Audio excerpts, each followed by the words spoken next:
Okay, gawin natin yung verse. As the deer panteth for the water, so my soul longeth after thee. You alone are my heart's desire, and I long to worship thee. Hello mga kabiok, isang magandang araw sa inyo. Ang video ito ay plucking tutorial ng isang kantang hango sa Biblia. Ang pamagat ay As the Deer. Ang gagawin natin ay breakdown ng intro, ng verse at saka sa chorus. Ang chorus natin ay umpisa sa chord C at ang tuning ay standard.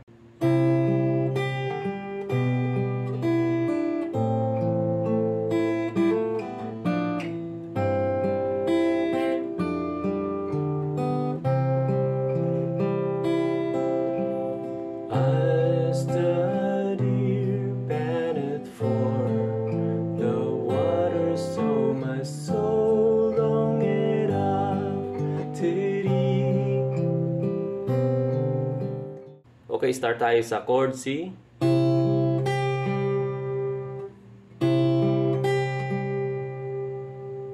Bali, apat na bilang yan. Ang una ay sabay yung bass at saka yung first string na open.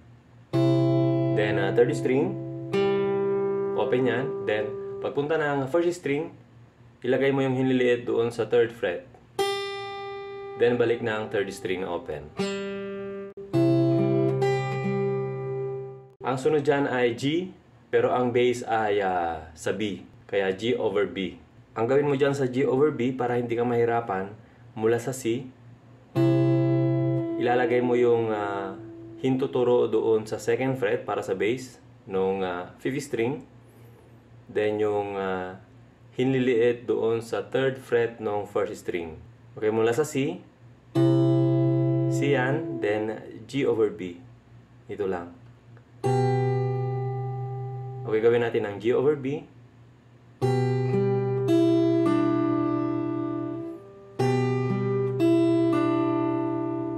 Ang umpisa niyan ay sabay ang bass at saka yung first string. Then third string open. Balik ka ng first string, pero release mo yung hinliliit para open siya. Then akyat ka ng second string sa third fret gamit ang hinliliit ulit.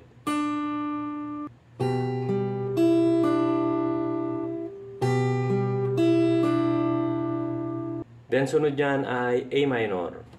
Okay, gawin natin mula sa C hanggang A minor.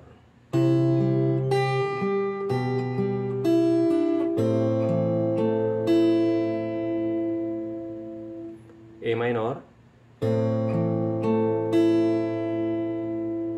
Sabay ang bass at saka yung second string. Then fourth string, third string, then punta ka ng first string na open.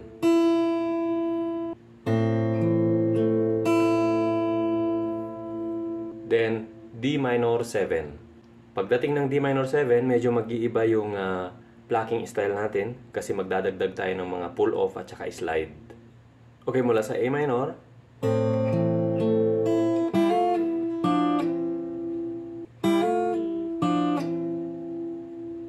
Ang unang gagawin dyan ay mula sa A minor, di ba? Open yung first string.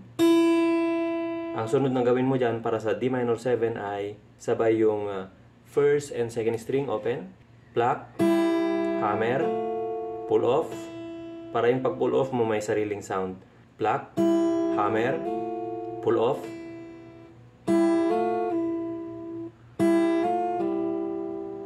Then punta ka ng third fret ng second and fourth string. Then slide ka pababa. Slide ka sa first fret ng second string at saka second fret ng fourth string. Para mag-create siya ng sariling sound niya. Ganon. Then sunod dyan ay C over G. Formang C, pero ilalagay mo lang yung bass doon sa third fret ng 6th string para sa G. C over G. Ganun lang. Sabay ang second string and bass. Then third string, open. First string, open. Then balik ng second string. Gawin natin mula A minor, D minor 7 at saka C over G.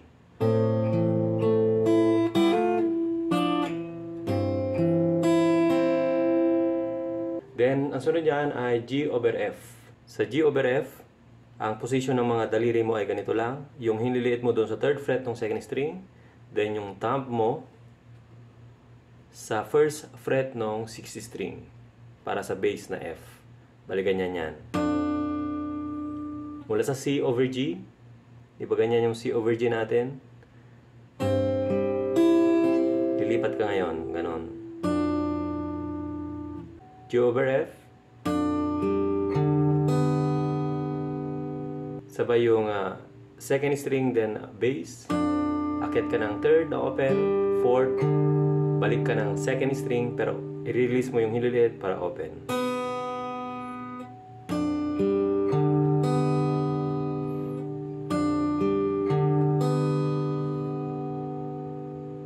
The next ay C. Formang silang.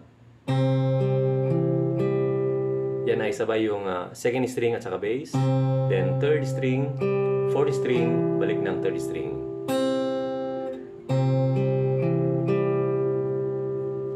Then pagkatapos ng C na yan ay isang C pa ulit.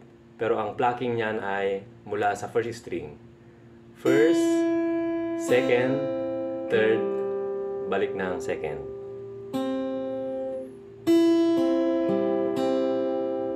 Gawin natin yung dalawang last na C.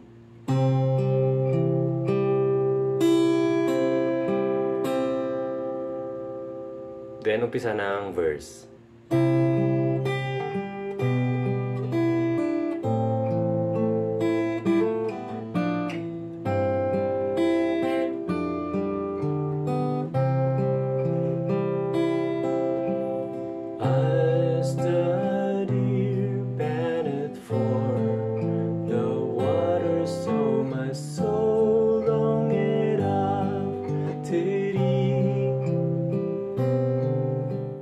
Yung pattern ng verse ay madali lang. Ang general pattern niyan ay strings 2-3, 2-3. Kahit sa chorus, ganun din. At isasabay mo yung, syempre isasabay mo yung bass, yung corresponding bass dun sa unang bilang. At saka gagamit tayo ng mga broken chords. Yung broken chords, ang ibig sabihin ay hindi mo i-fret yung buong chord chart. May mga certain strings lang na ididiin ka. Gaya sa C, kahit dalawang string lang yan, huwag mo lang i-press yung third string. Sa G over B, isang string lang. Sa second fret ng fifth string. Yung F, di ba ganyan ang F? Maraming nahihirapan sa full na fretting ng F. So, ang gagamitin natin dito ay tatlong string lang ididiin. Yung second, third, at saka yung bass sa first fret ng sixth string. Okay, gawin natin yung verse. As the deer panteth for the water, so my soul longeth after thee. You alone are my heart's desire.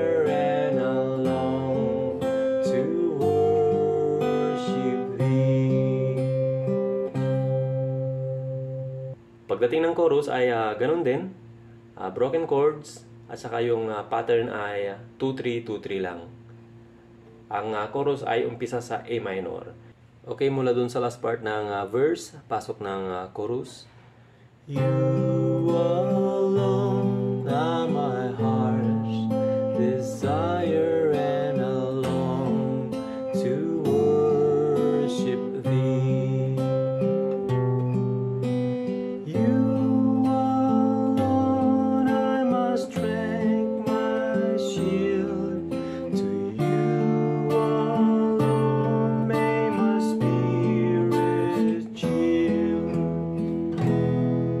Then ulitin mo lang yung last part ng verse.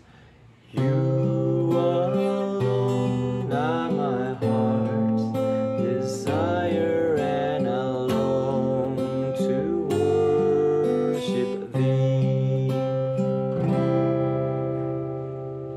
So, ayan na nga po yung plucking tutorial nung Ask the Deer. Sana nagustuhan ho ninyo. Sa mga hindi pa subscribe sa aking channel, ay please subscribe, then click the notification bell. Maraming salamat po.